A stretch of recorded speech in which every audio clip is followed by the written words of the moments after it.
We finally have some actual figures on what Epic Games Store exclusivity gets you. We've got the Shenmue 3 fiasco dragging ever onwards, microtransactions being back in the headlines, and a breakdown of Hideo Kojima's recent controversy. All of this and more on today's episode of The Roundup.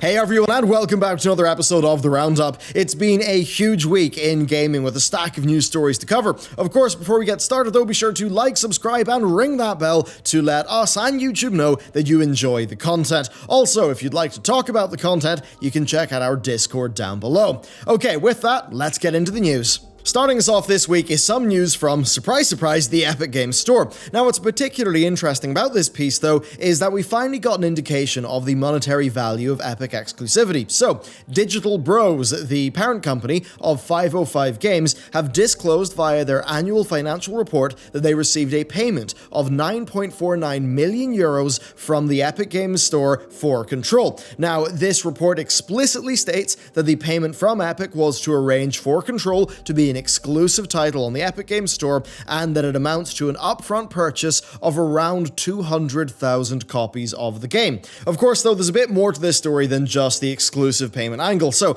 as part of the deal to publish Control, 505 Games and Remedy have entered an agreement which ensured the developers would receive an additional 7.75 million euro boost to development funds, as well as a 45% share of the net sales. In terms of the newly disclosed 9.49 million euros, though, from Epic Games, 505 is actually going to receive 55% of that money, and then Remedy is going to get the remaining 45%. Now, Remedy have often relied on external funding in the past, but the success of recent titles like Alan Wake and Quantum Break, that's really put the studio in pretty strong standing. They actually began an effort to expand themselves last year, so it's unlikely that Remedy needed the Epic deal to keep the lights on, but certainly right now, 55% of, nearly 8 million will have gone a long way to 505 recouping their investment, and it will have been a very nice shot in the arm for Remedy themselves. Now that said, there is another angle to this. So considering Alan Wake's success, and I guess Quantum Break ending up doing pretty okay,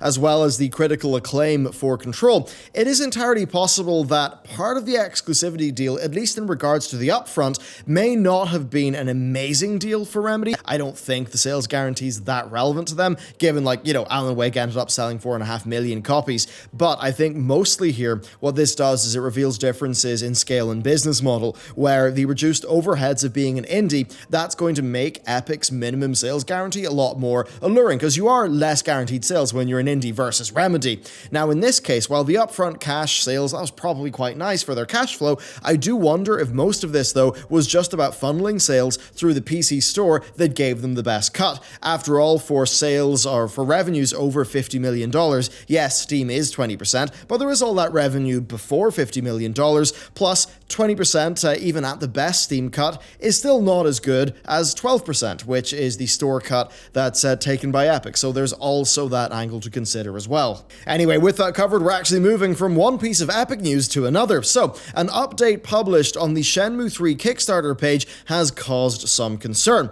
The Kickstarter update reads that as negotiations with Valve are ongoing, YSNet are not able to make a firm commitment at this point concerning the availability of Steam keys. Now, it does go on to state that requests for Steam keys will still be accepted through their backer survey, but that there is a distinct possibility that they may not be able to do Steam keys due to things falling through with Valve. Now, overall, it's hard to see exactly why that would happen and why, it would not end up being in Steam. We did, of course, cover the clause in Steam's distribution agreement, which technically would mean that Valve could pretty much just say, nah, you can't be on Steam, there won't be any keys. But as we also covered in that video, it's not like Valve have enforced that for years. So it's quite interesting that the Shenmue devs are in those discussions with Valve and that this is a concern.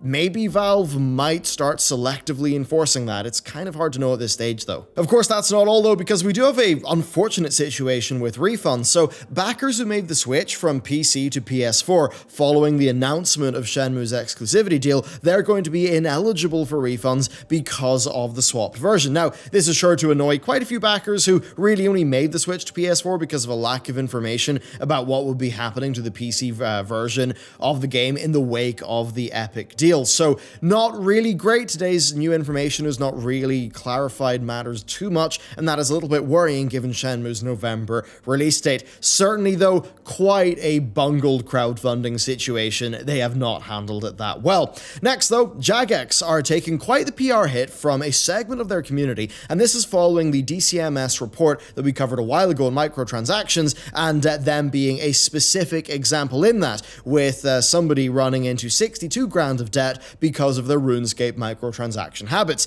Now, the DCMS report singled out RuneScape and Jagex specifically, really just putting a spotlight on how much Jagex were willing to take from their players. Now, Jagex did confirm in the report that it makes a third of its revenue from 10% of its players, the 10% who are spending a lot of money on the microtransactions, with the company this year recording their highest revenues with $115 million earned in 2018. Now, microtransactions are obviously a very lucrative thing for the RuneScape team. That is much to the ire of the player base though, and I think an emotionally resonant example like this is going to act as a lightning rod for that ire. Now, fundamentally, I suppose they are free to do whatever they want, Jagex, they are, but when a single account is spending that much, you do sort of have to wonder, well, it's only right that Jagex should see that number come in and think, hang on, is there a problem here? Are we exploiting someone when we don't really want to?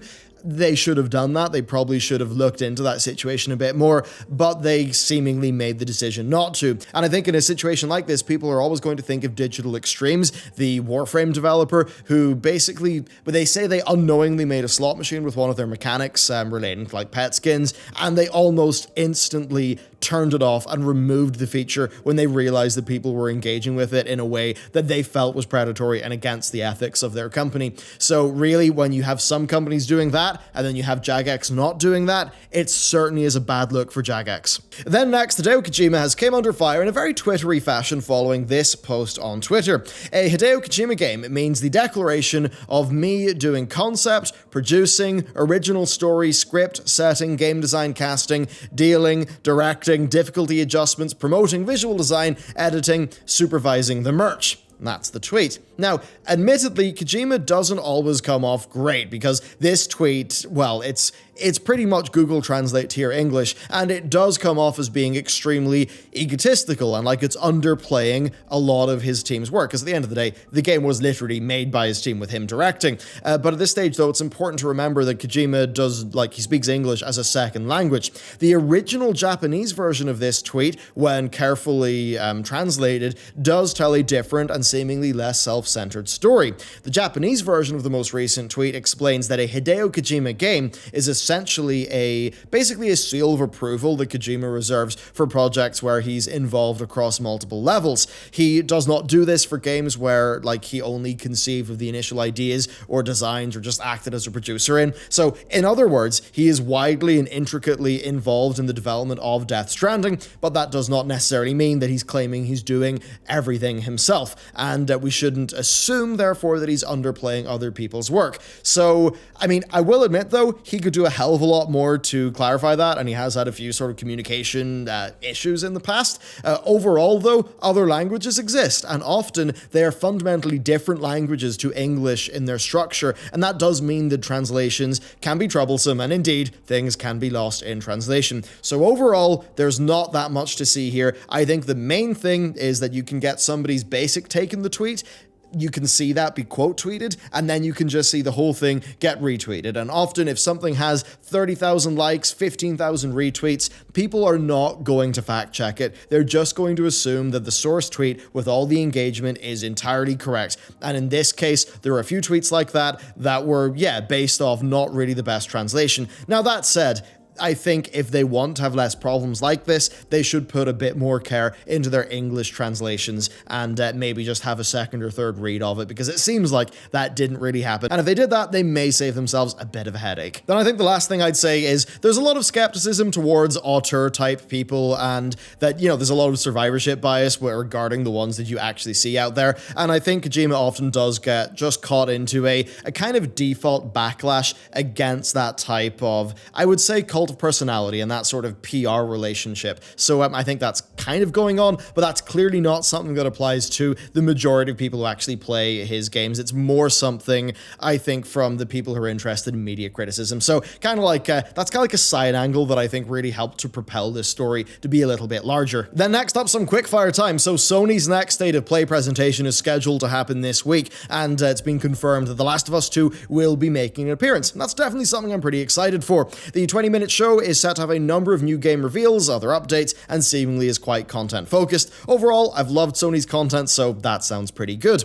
Then, oddly, there's also going to be an Inside Xbox live stream happening just after the State of Play show. The hour-long presentation is going to feature the latest on Project xCloud, an in-depth look at upcoming releases, and the announcement of the next wave of Games Pass titles, which again, sounds pretty decent. Then, speaking of Microsoft, this week they announced that they will no longer include gaming revenue or Xbox Live monthly users in their earnings reports. Instead, what they're going to do is they're going to be reporting Xbox content and services revenue growth, and that's going to include things like subscription services and the cloud.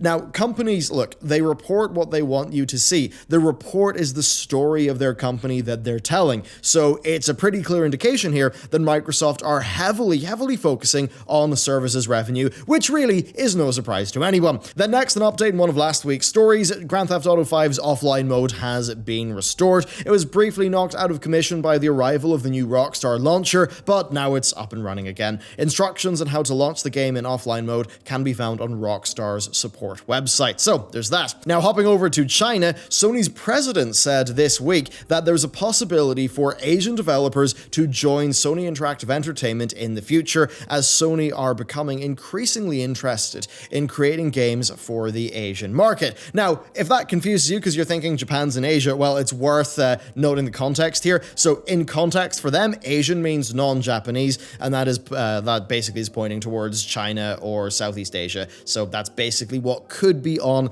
their developer acquisition list. Then next, a quick de novo update. So Warner Bros. Have removed the tech from the Epic Games Store version of Batman Arkham Knight, and Funcom have done the same for the Steam version of Conan Unconquered. Apparently, there are not major differences in performance for these titles, though. However, Batman Arkham Knight is seeing a slight boost to its minimum frame rates. Then, with a lot of the Batman content being in the Epic Games Store, and there may be being some teases, there is a little bit of speculation that we'll see more Batman content on the Epic Games Store. And then finally, let's wrap up the week with some upcoming releases. There are loads of ports and re-releases throughout this week, but we thought we'd limit this section to just like the new titles, basically. So, The Surge 2 arrives on PC, PS4, and Xbox One this week. It seems in line with its predecessor, but with new content, new weapons, better enemy AI, and its city layout, which I think is going to be a bit more interesting than the Surge 1's factory. Overall, though, it seems like a bit of a win for those who enjoy Souls-like games and enjoyed the Surge. Then also arriving is Nintendo's latest mobile game, Mario Kart Tour.